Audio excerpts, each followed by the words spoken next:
जय श्रीकृष्ण मंडळी.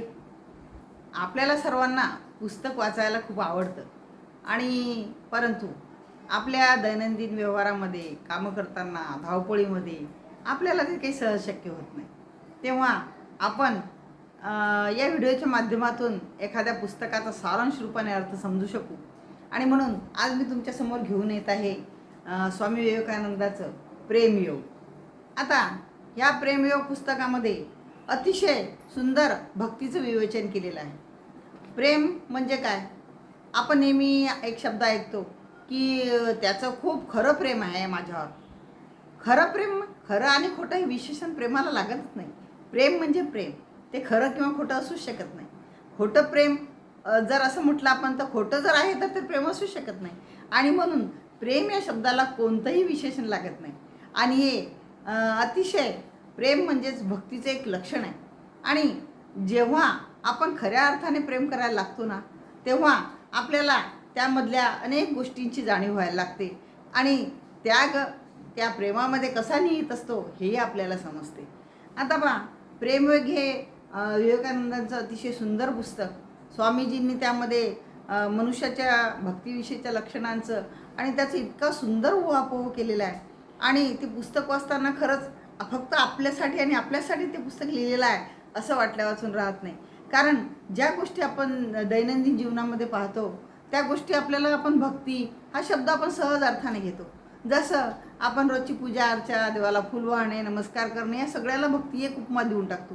परंतु जर पाहिलं आपण आता भक्तीच्या अनेक पायऱ्या आहेत आणि त्या कशा आणि कशा साध्य करायच्या हे आपल्याला या पुस्तकामध्ये निश्चितच समजते.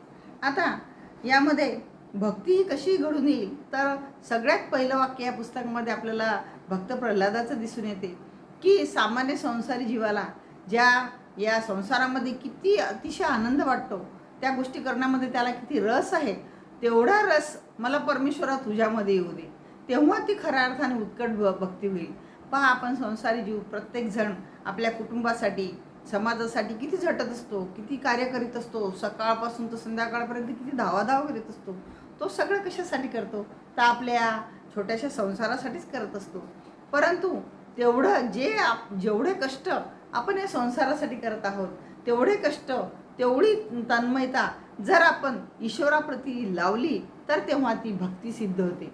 आणि म्हणून पहिल्याच या वाक्याने या पुस्तकाची सुरुवात आपल्याला झालेली दिसून येते.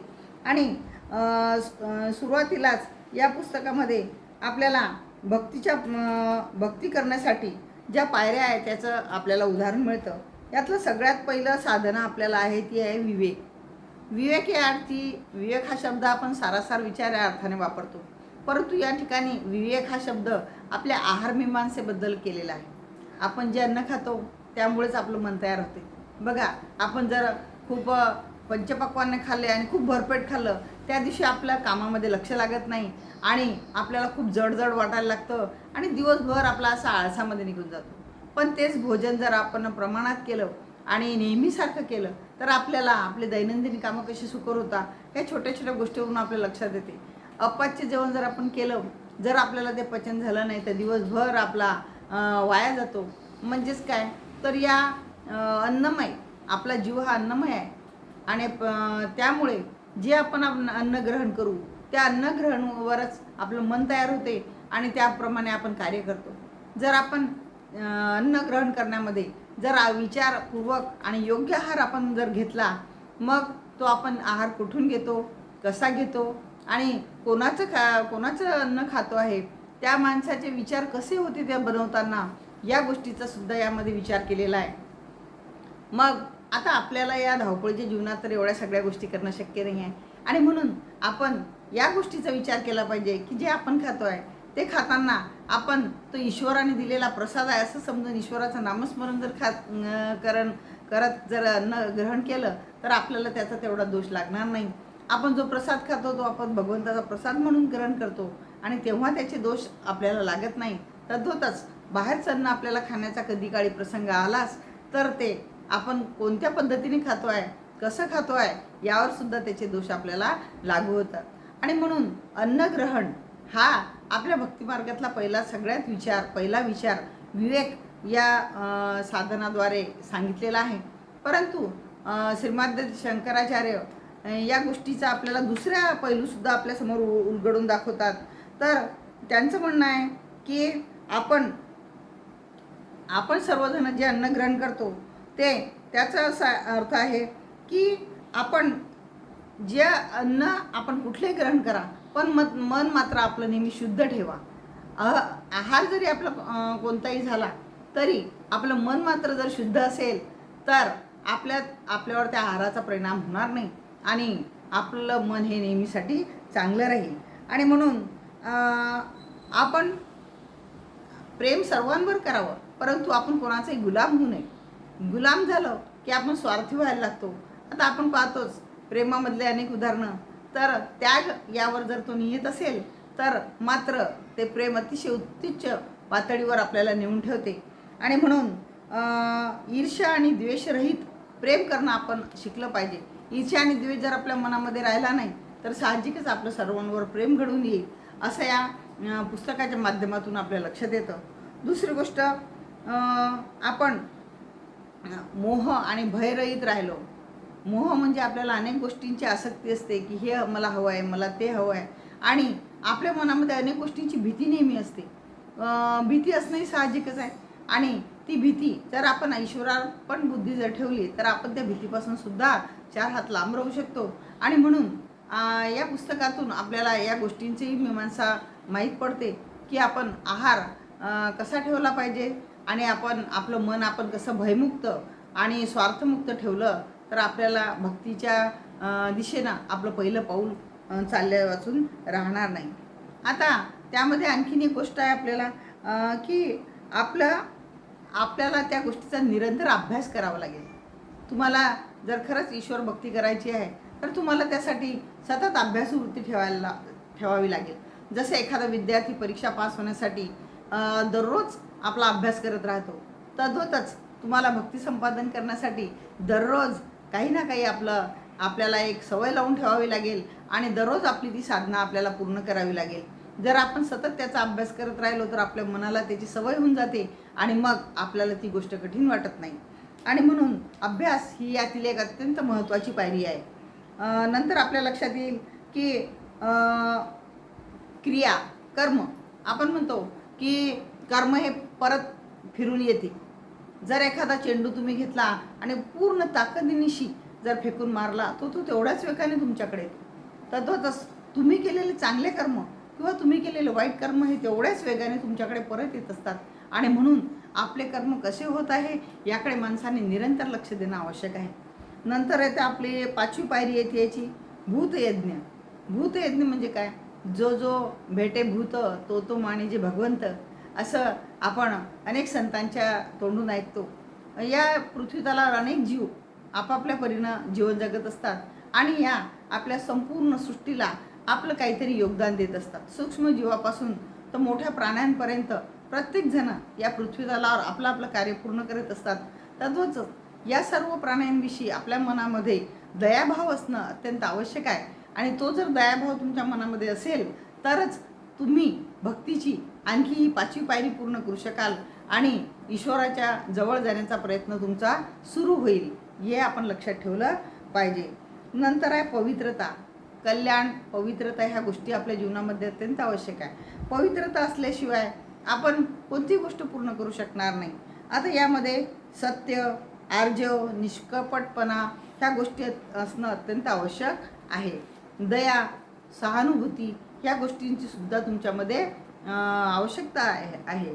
अहिंसा, आपल्या मनाने आपल्या वाचेने कधी कोणाला त्रास होणार नाही याविषयी जर आपण सतर्क राहिलो तर खरंच आपल्यामुळे कोणाचे मन दुखावले जाणार नाही आणि आपण भक्तीची काही जवळ जाण्याचा प्रयत्न आपला होईल. नंतर आहे दान. दान या अनेक गोष्टींमध्ये आपण दानाचं महत्त्व खूप ऐकतो. अधिक मासामध्ये हे दान करा, ब्राह्मणाला हे दान करा, अशा आपण नेहमी या दानाचा महिमा आपण अनेक भक्तिमार्गाच्या पुस्तकामधून ऐकत असतो. दान म्हणजे काय? तर आपल्याजवळ जी गोष्ट आहे आणि दुसऱ्याजवळ तिचा अभाव आहे तर आपल्याजवळची वस्तू देऊन त्याचा तो अभाव दूर करणे ही आपली दानाची महत्त्व आहे. वस्त्रदान, अन्नदान, रक्तदान अशा अनेक दानांच्या गोष्टी आपण ऐकत असतो.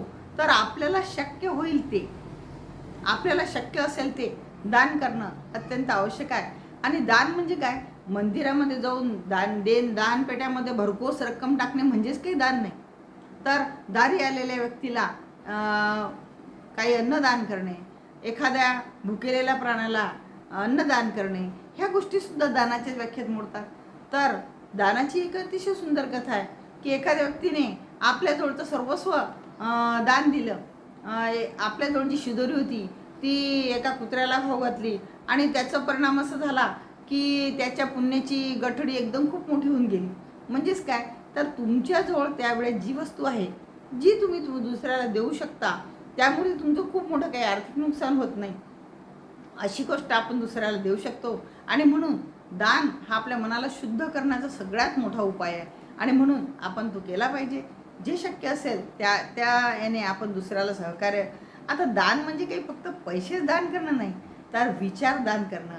एखाद्याला एखादा खूप दुःखी असेल तर त्यातून त्याला बाहेर काढण्यासाठी त्याला प्रयत्न करणं. एखाद्याला आत्मविश्वासाचं दान देणं. एखादा खूप ग्लानीमध्ये गेलेला असतो त्यातून त्याला बाहेर काढण्याचा प्रयत्न करणं. ह्या सगळ्या गोष्टी दानाचाच महिमा आहे.